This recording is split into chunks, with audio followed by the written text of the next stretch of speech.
What if the central figure of Western civilization, the carpenter from Nazareth, was fundamentally misunderstood not as a moral teacher or a historical icon, but as a living, breathing instruction set for reality itself, a detailed manual for traversing the non-physical planes? I am asking you to set aside the centuries of religious dogma and academic debate and consider the astonishing clarity presented through the deep trance readings of Edgar Cayce. Cayce revealed that Jesus did not merely fulfill prophecy, he demonstrated spiritual physics. He showed us the exact mechanics of how consciousness interacts with the vibrational fabric of the universe, a sophisticated, personalized quantum equation. Your logical terrestrial mind, that crucial pragmatic entity obsessed with empirical documentation and Newtonian laws, is already attempting to file this declaration under myth, generational cliché, or simply esoteric fantasy. It insists that sacred texts are static records, relics of a distant time, X. But I must guide you past that simplistic categorization. What if the life of the Christ was, instead, a perfect dynamic algorithm designed for energy mastery, demonstrating the ultimate power to manipulate frequency, transcend dimension, and neutralize the illusion of physical finality? Why? If this life was a manual, then the resurrection and ascension were the demonstration of the ultimate spiritual hack, the ability to maintain identity while shifting dimensions. And here is where your own intimate grief becomes the critical focus of our study. If Jesus proved that separation is an illusion maintained only by physical density, what does that imply about the bonds of love you formed with those who have departed? Do you believe truly that a connection forged in the pure crucible of unconditional love could be terminated by a temporary shift in vibrational frequency? I understand the profound, isolating ache you carry. You are told this feeling is simply the residue of loss, the natural consequence of a love that has reached a definitive conclusion. But I invite you to see that ache differently.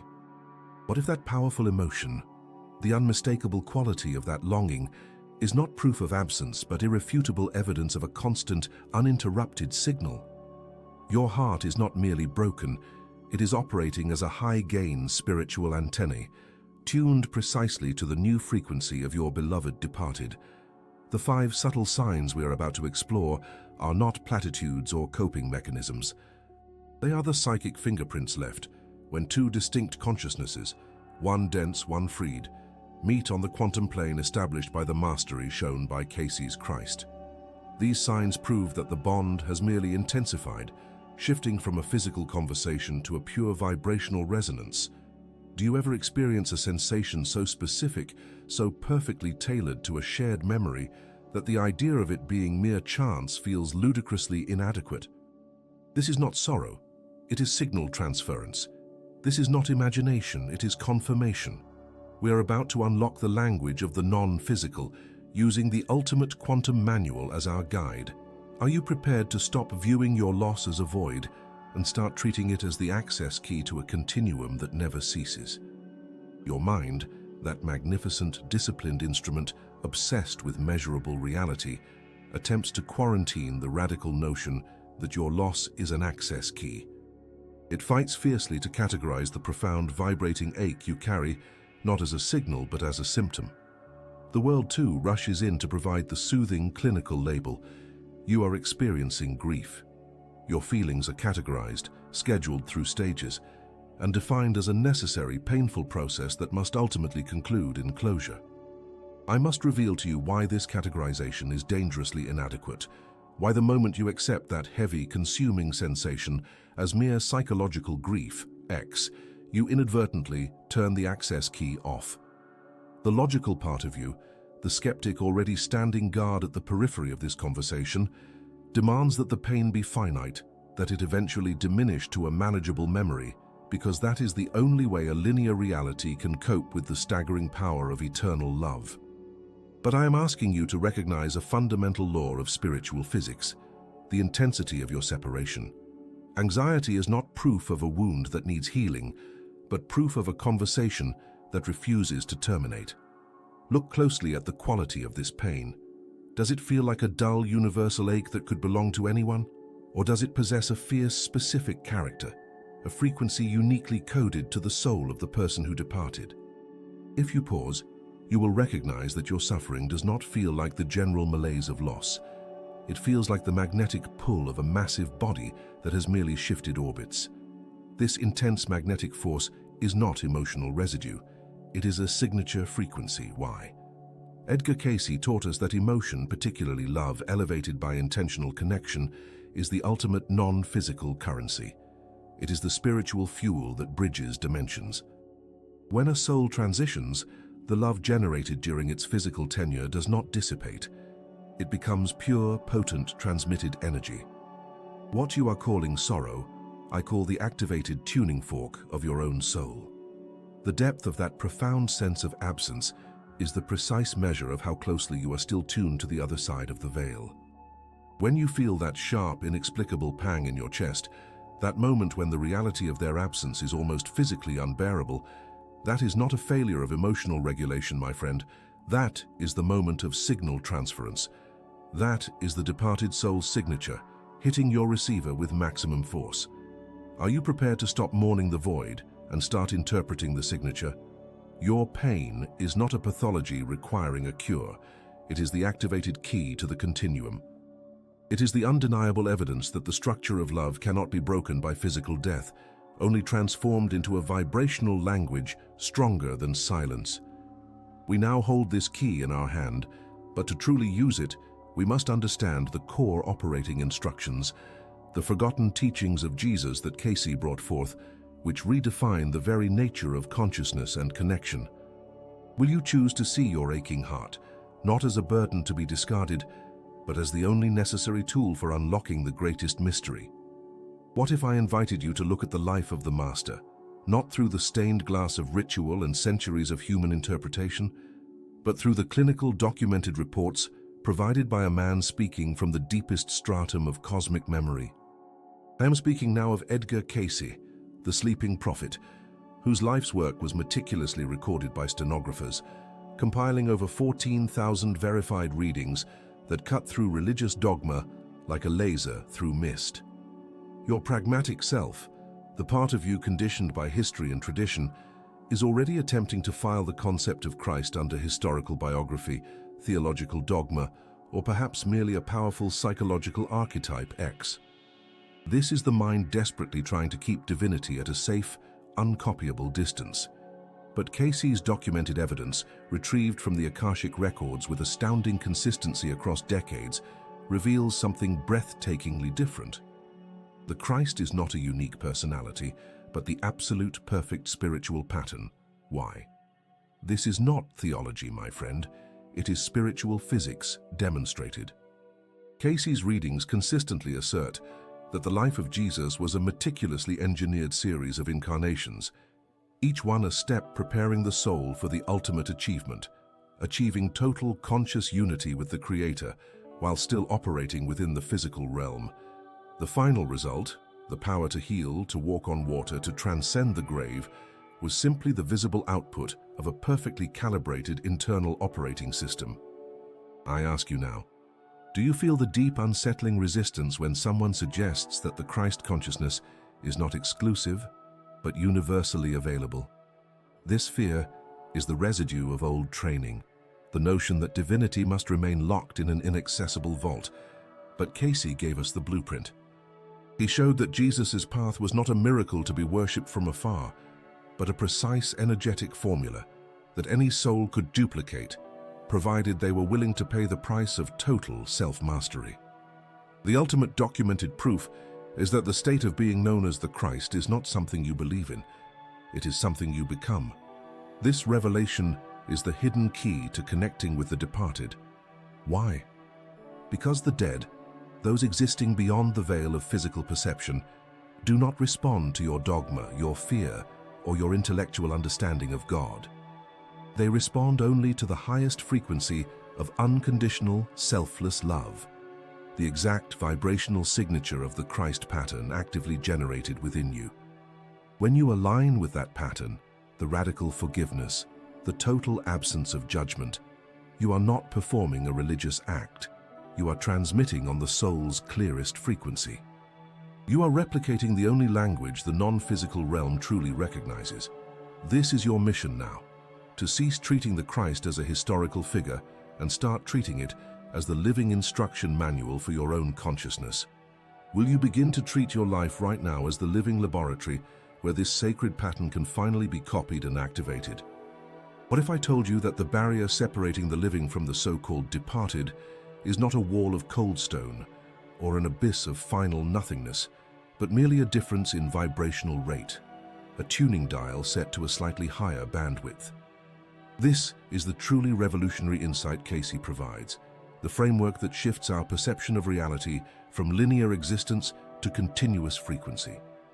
He did not describe an afterlife separated by infinite distance, guarded by a jealous deity. He described an interlife, a continuous spectrum of energetic existence where the only true obstacle is the coarseness of your own perception. Your practical terrestrial mind, that crucial guardian of the five senses that relies entirely on what it can touch, measure, and historically document, is already branding this declaration as comforting fantasy, sentimental wish fulfillment, or merely esoteric spiritualism X. It desperately wants to categorize death as the ultimate cessation of signal, demanding that if the receiver is broken, the broadcast must surely be over. But I am here to guide you past that outdated Newtonian perspective. Cayce forces us to upgrade our understanding of spiritual physics. The body, my friend, is nothing more than a highly sophisticated physical radio receiver, built entirely for dense, terrestrial wavelengths. When the signal, that powerful conscious frequency we call the soul, ceases to transmit through the physical apparatus, it does not vanish into silence. It simply moves up the dial, accelerating its vibration. It shifts entirely to a higher, finer, more subtle frequency that your heavy, earthbound physical senses are no longer equipped to intercept. This is not death as we conventionally fear it. This is a cosmology of frequency. Why? Cayce taught that the cosmos is one unified field of light and thought, and consciousness never experiences true discontinuity, only a change of band. Are you starting to sense how fundamentally ridiculous it is to mourn a soul as gone when they have merely changed their station? Think of the entire universe as one enormous multi-band transceiver. The reason the departed respond so profoundly to the Christ frequency, that purest non-ego manifestation of unconditional love and selfless service, is because that frequency is the universal carrier wave. It is the only true language spoken in the higher bands. It is not sufficient to merely whisper sweet memories or cry out in simple grief. Those emotions are often too low and too turbulent, saturated with the static of attachment to bridge the divide successfully. Instead, you must raise your own operational frequency to meet theirs. Edgar Cayce, through thousands of readings, provided the precise technical specifications for this spiritual alignment. He taught that aligning your will with the highest good, the very definition of the pattern we discussed previously, is the act of tuning the dial.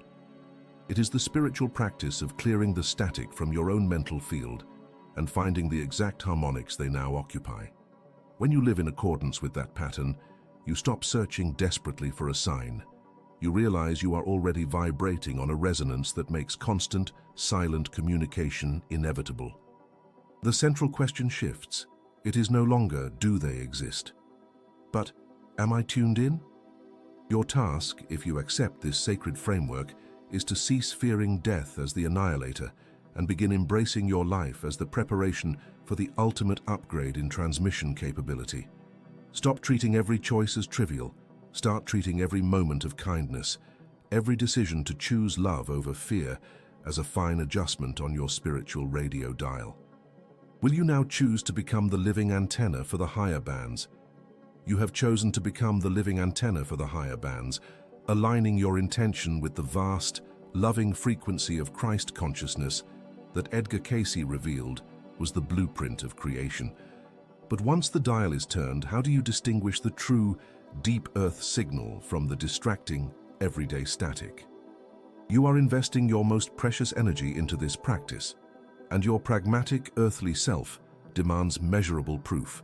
It needs to know definitively that the quiet certainty you feel is not merely wishful thinking or a transient surge of dopamine. Your logical mind is already attempting to file this incoming data under spiritual romanticism, overactive imagination, or even delusional grandiosity. X. I must guide you past that immediate, defensive dismissal. What we are tracking now are not abstract concepts or sentimental notions. They are undeniable frequency codes, 5 signatures that prove you have established resonance with the core, profound truth of who you are and who the historical Jesus truly was, as charted in the Akashic records. This is signal transference Y, and the moment you align, the codes activate within your consciousness. The first code is the immediate death of the trivial. If you are truly resonating with the universal Christ, you discover that the vast majority of conflicts, anxieties, and petty dramas that once consumed your energy simply fall silent. It's not that you become emotionally detached, but rather that the volume of the noise drops to zero, replaced by a clarity that finds no substance in small, ego-driven concerns. Do you find yourself walking through old arguments with an almost surgical, serene discernment, seeing the illusion of separation instantly? The second code manifests as the shock of familiarity.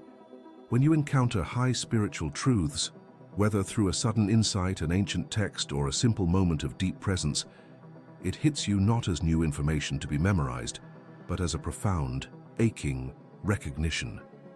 It feels like remembering a language your soul spoke 10,000 years ago. This is not cognitive dissonance or déjà vu. It is the soul acknowledging its own eternal nature, confirming that the spiritual history revealed by Cayce is written in your own energetic DNA. Are you now experiencing moments where the truth feels more familiar than your physical surroundings? The third frequency is the unavoidable responsibility impulse. When you resonate deeply, the old habit of blaming external forces for your circumstances dissolves. Suddenly, you own everything. Every struggle is seen not as punishment, but as the precise, tailored lesson your soul required for its evolution. This intense self-accountability is not guilt, it is liberation. It is the realization that if you are the living antenna, you are also the generator, and you instantly cease feeding energy into negative loops. Following this is the fourth code, the paradoxical peace. You may be experiencing intense, chaotic shifts in the world around you, yet internally, there is a core of unshakable stillness. The world may call this emotional repression or apathy, X, but I assure you, it is the sacred stillness, Y, resulting from true surrender to the divine process. When you truly connect to the Christ pattern, the mastery of self, you realize nothing external can genuinely harm your eternal core. You become the quiet center of the storm. Finally, the fifth and most undeniable code is the irresistible magnetic pull towards service. Resonance cannot be passive. If the signal is clear, the transmission must become action. This isn't about forced charity or performing good deeds for validation. It is an organic, overwhelming impulse to alleviate suffering because you literally cannot tell where the other soul ends and you begin. You recognize the Christ within them, and that recognition demands movement. This alignment, my friend, is your proof. It is not found in an external certificate or a measured success, but in the qualitative shift of your internal experience. These codes are active within you right now. The question is not whether you believe this truth, but whether you are prepared to embody this newfound frequency, making every single breath an undeniable affirmation of the love and mastery you were born to transmit. What if I told you that the deepest spiritual labor you are called to perform right now is not about climbing a complex, high-altitude mountain, but merely recovering the essential language you spoke when you were 5 years old? This journey of mastery is less about acquiring new information and far more about remembering your original, pure, energetic state. We move now into the fundamental architecture of the soul, the 4 defining codes that chart the journey from spiritual infancy to conscious divinity, as revealed through the eyes of Edgar Cayce's Jesus. Your current, adult, calculating self, the one weighed down by pragmatic limitations and the burdens of linear history, is already dismissing this idea as sentimental nostalgia or psychological regression. It wants proof that your suffering and striving must be sophisticated. X. But I am inviting you to stand for a moment with that 5-year-old version of yourself, the uncompromising observer, the pure intention, the soul fresh from the oversoul, full of certainty about justice and light. Would that child, unburdened by societal compromise, be proud of the lessons you have absorbed? The 4 codes are simply the observable map of the eternal self.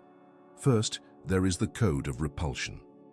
That initial, often overwhelming disgust you feel when confronted with the ugliness, the corruption, and the unnecessary suffering of the world is not adult cynicism or misanthropic bitterness. X. It is the pure heart of the child's soul instantly recognizing disharmony, activating the protective spiritual mechanism that forces you to seek a higher vibration. Why? Do you ever try to hide that sensitivity, believing it is a weakness? Second, the code of drama. The soul, once repulsed, often plunges into intense experience, seeking friction and extremity.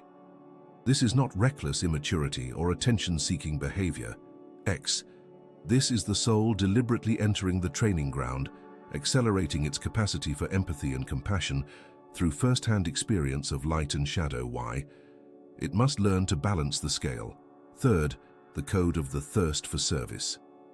Once the soul has experienced friction and developed compassion, an insatiable drive to give emerges. This desire to help, to heal, to fix, is not merely people-pleasing or the martyr complex that society often labels it. X. It is the soul's innate understanding of the divine law of circulation, the eternal truth that giving is the only genuine way to receive, making you an active conduit of the divine flow. Why? And finally, the code of recognition of the eternal journey. After passing through repulsion, drama, and service, you begin to recognize the patterns repeating in your life, the familiar archetypes in the world. This profound feeling of having done this all before, of seeing ancient truths mirrored in your present, this is not just déjà vu or fatalistic resignation. X. It is the conscious memory of the soul blueprint resurfacing, affirming that you are not a singular, isolated event, but an eternal continuum. Why? This recognition brings power. I ask you now, look back across the vast landscapes of your choices and your current challenges. Are you honoring that original blueprint? The true measure of spiritual progress is not how much information you possess, but whether you have integrated the wisdom of the struggling adult with the fearless, uncompromising purity of your 5-year-old self. This integration, this return to essential truth, is the exact frequency that the departed respond to, because it is the frequency of unconditional, eternal self-acceptance. The codes are not historical notes, they are the active keys to your present self-worth. Are you ready to stop hiding the fact that you know this truth already? You have been taught that the ache in your chest, following a profound loss, is merely the gravitational pull of absence, the necessary, bitter consequence of a physical bond violently severed by the cold fact of death. You are instructed that the sudden, inexplicable clarity, the phantom scent, the whisper just outside the range of human hearing, must be filed under wishful thinking, grief artifacts, or perhaps even the first flicker of psychological imbalance. X. I need you to pause that immediate skeptical filing system. I declare to you now that the deep, resounding echo you feel, that undeniable visceral sense of presence, is not a sign of pathology. It is the active signature of your soul successfully locking onto Code 5. The Jesus that Edgar Cayce revealed was not a historian focused on documenting the past. He was an energetic engineer who showed us precisely how to eliminate all destructive static between dimensions. Think of your consciousness right now as a highly sensitive radio receiver. For most of your life, you are tuned to the AM band of anxiety and lack, where the signal is weak, static-filled, and distorted by self-judgment. But when you actively embody Code 5, the radical, unconditional acceptance of yourself, flaws, triumphs, and profound inherent divinity, you flip the dial entirely. You move onto the dedicated, interference-free frequency of pure, eternal love. Why? This frequency is universal, unbounded by the strict 3 dimensions we inhabit. and critically, it is the only station the departed ever broadcast from.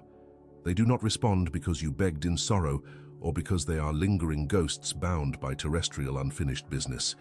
They respond because you stopped judging the magnitude of the light you are. When you fully embody the inherent self-worth that Cayce insisted was the cornerstone of Christ's message, you cease being a desperate seeker grasping for proof, and instead become a powerful, stable beacon. When you feel that surge of inexplicable warmth, that sudden, overwhelming sense of peace that does not logically track with your current state of mourning, is that merely an accident of neurochemistry? Or is it the undeniable evidence that you have finally achieved the required spiritual bandwidth? The reason the material mind resists this truth is that it insists on defining worth through external achievement or documented history. It tells you that deep, isolating sorrow is the only appropriate response to permanent separation. But I tell you this, sorrow is merely the interference created by the belief in separation. The echo you hear, my friend, is the perfect verifiable resonance between two spirits existing entirely within the unified field of absolute shared acceptance. Every single time you feel that loved one undeniably near, it is a cosmic affirmation directed solely at you. You are worthy of this eternal connection. The moment you drop the paralyzing self-judgment and live the code, the departed appear not as phantoms, but as verifiable proof of your own indestructible, eternal nature. This profound, sustaining spiritual presence is not the sign of a chapter closing, but the undeniable opening of a dimensional door, and you hold the key in your self-acceptance. Will you continue to dismiss the greatest evidence of your own divine achievement? You have held the key long enough, my friend. Now the soul demands that we turn it. This realization, the profound, verifiable reality of the eternal soul and its ongoing, sustaining spiritual presence, demands immediate integration, not merely philosophical debate. The wisdom flowing through Edgar Cayce confirms that while intellectual acknowledgement is the first step, it is practical alignment that activates the dimensional door. You require a palpable physical anchor, a ceremony to imprint the pattern of the Christ consciousness, the universal code of love and service, directly onto your current waking life. This is why I guide you now to the practice known simply as the solar mirror ritual. Your skeptical mind, the pragmatic administrator of your earthly experience, is likely dismissing this already. It wants to file the idea of a ritual under archaic superstition, trivial self-help visualization, or perhaps just superficial gazing X. But I assure you, what we are about to undertake is not mere vanity or wishful thinking. It is an energetic recalibration, a sacred technology for self-remembrance. Why? We are not seeking to polish the temporal mask you wear. We are attempting to look past the fleeting reflection and into the solar blueprint of your soul's true origin. Do you remember that ache? That sudden piercing clarity when you felt the reality of the eternal bond with the departed? That moment proved you are already tuned to the highest frequency. This ritual is designed to hold that frequency steady. Tonight, when the day's obligations are silenced, you must find a quiet space and a mirror. It doesn't need to be ornate. A simple bathroom mirror will serve, as long as the reflection is clear. Place a single source of light, a candle or a lamp, such that it illuminates your face, creating a distinct, focused glow. Now look into your own eyes. This is not the time for critique, judgment, or rehearsal of past mistakes. Your internal critic, that tireless editor of your human flaws, must be temporarily suspended. Hold the gaze without blinking, allowing the temporal features of your face to soften. What happens when you look at yourself, undistracted, for 3 consecutive minutes? Do you immediately feel the discomfort of being truly seen, even by yourself? The resistance you feel is the human ego fighting the inevitable recognition of the divine self. Persist. As you hold your focus on the glowing reflection, you are to declare, silently or aloud with the deepest conviction you can muster, the truth Cayce revealed about Jesus, that the Master was simply the ultimate exemplar of what you fundamentally are, a perfect expression of the Creator's love, waiting for the vessel to recognize its power. See yourself in that reflection, not as the collection of errors, titles, or worries you carried today, but as the pure solar vessel of that code. You are not performing meditation. You are performing an instant download of identity. Feel the light from the lamp or candle not merely illuminating your skin, but penetrating deep into the core of your being, confirming the indestructible, eternal nature that the departed recognize and respond to.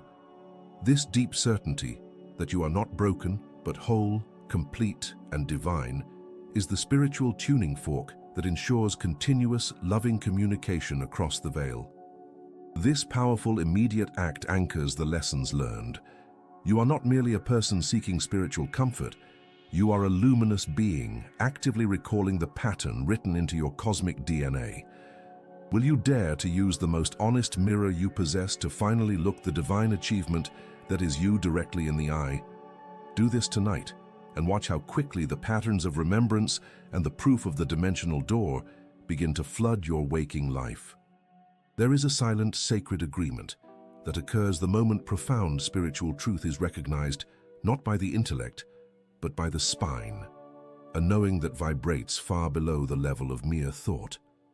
We have traveled far together, exploring the hidden geometry of Edgar Cayce's Christos, not as a historical figure defined by limited doctrine, but as the universal, eternal pattern of achievement written into the fabric of creation itself. Now the inquiry shifts dramatically from observation to activation. I invite you to assess the resonance you feel in this very moment. Is the energy in your core quiet? Or has the vibration stirred up an ancient, undeniable knowing, a frequency that hums deep beneath the layers of your daily routine?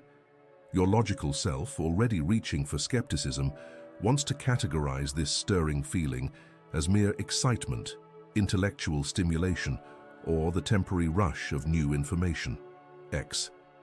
But I assure you, what you are experiencing is not a superficial chemical response.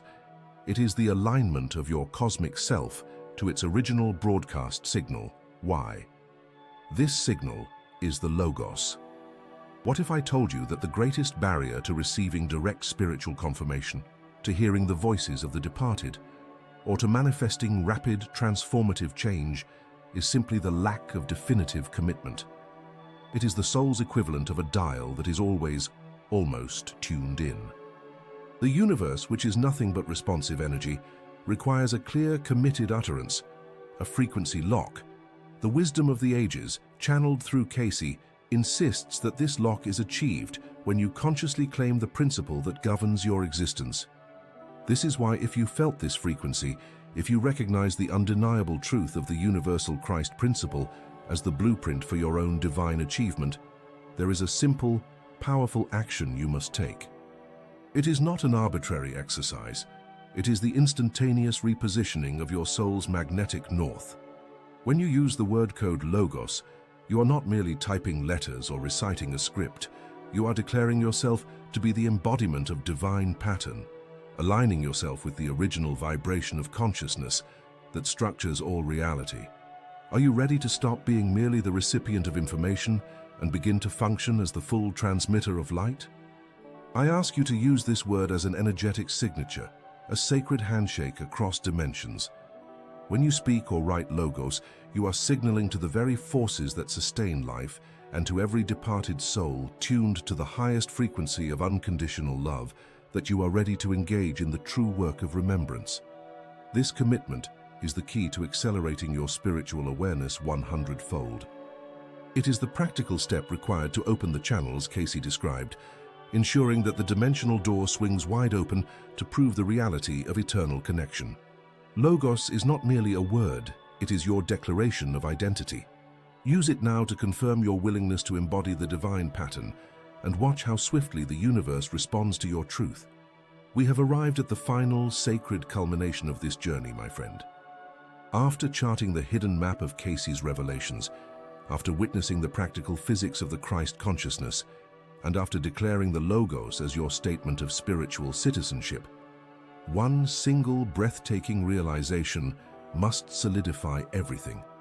We must permanently invert the spiritual paradigm that defines most human existence. This is the moment you step out of the dense shadow of separation and into the brilliant clarity of identity. Stop sending frantic prayers into the void hoping for a reply. Stop attempting to contact the departed as if they are miles away, across some vast, insurmountable gulf. The truth, the one that Cayce insisted upon until his final reading, is this. You are not a human being striving desperately to find a soul. You are the soul, magnificent and whole, temporarily wearing a dense garment of flesh, tasked only with remembering its own immutable law. Your deepest spiritual longing, that unbearable ache for connection and confirmation, is not proof of your lack or deficiency. Your heart's tireless search is simply the vast ocean recognizing itself in the single drop.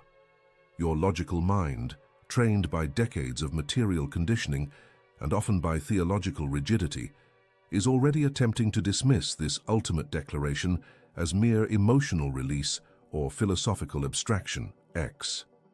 It wants to convince you that profound seeking means you are fundamentally broken, that you must continually earn your redemption or beg for attention from the divine. But I invite you to bypass that terrestrial programming. What we are speaking of now is the absolute truth of spiritual cosmology. Why? You are the creative source, momentarily forgetting the magnitude of your inheritance. This is the ultimate secret required to open the channels of communication with those who have passed beyond the veil. The departed respond to you not because you are performing the right ritual or uttering the perfect incantation, but because they instantly recognize the resonant light emanating from the home you are now embodying. The moment you embody the soul's law, which is the practical law of love, service, and unity, you cease being a seeker and become a magnet. The spiritual awareness you activate by this simple internal shift increases your vibrational frequency 100-fold, confirming that separation is the grand illusion and connection is the gravitational constant of the cosmos. Are you prepared to discard the exhausting narrative of scarcity that has defined your search for perhaps thousands of years? Your practice now is simple, immediate, and utterly profound. Live from the awareness that you are the conduit, the eternal essence, the unbroken continuation of the divine pattern. Today, we close the book on trying to be spiritual. The time for believing has passed. The time for embodying has begun. Go and be the law you have now remembered. This shift is not a philosophical footnote. It is your new state of existence, and it guarantees that the dimensional door swings wide open to prove the reality of eternal connection,